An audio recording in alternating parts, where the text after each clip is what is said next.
Something to think about during the summer with your chickens is the heat. First, let's talk about the signs of your chickens getting a little bit too hot. If you're noticing them hold their wings out, because that's the way they can cool themselves, they're probably a little bit too hot. If they're panting a lot, if they seem really lethargic, if their egg count is dropping a lot, if they have droopy eyes, you might want to throw out some of these options just so they have it available. Maybe they're just really tired, but maybe they're dehydrated and too hot. Chickens can cool themselves a couple different ways. One of them, they pant, kind of like a dog. So they breathe heavily through their beaks to get a lot of the hot air out.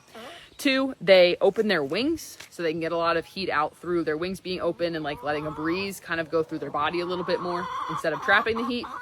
They look for shade. Dust baths can help them cool off. And the last way that's kind of fun is they can cool off through their feet. So here's a couple different ways to utilize all of those to help them cool down. First one is always to make sure they have fresh, cold water. I like to put these a couple different places around the property. One is in the run where they always know where it is. And then a couple different little bowls throughout the yard where they usually hang out in the shade. The second one is to make sure they have shade. So like I said before, if they're in a run, make sure you have some kind of covering somewhere that they can get shade. My girl's free range, so they can go in the trees. They like to hide under here a lot because there's shade there. They can find it, so they're fine.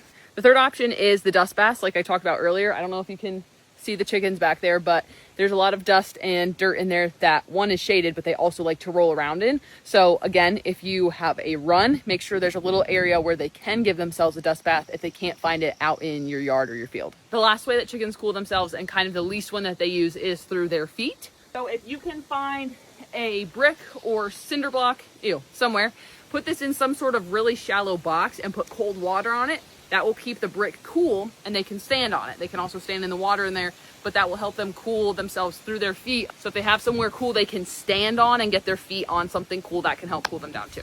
If you get really nervous about your chicken's hydration level, I like to give mine electrolytes, especially when it gets really hot for multiple days in a row. I get mine from Grubbly Farms. I've had great results with them. I just put it in their water tub and mix it up, and then they're good to go. So that's an option too if you're concerned about how they're looking after you've tried those tips. So just pay attention, make sure your chickens have plenty of water, shade, and dust baths, and they should be good to go.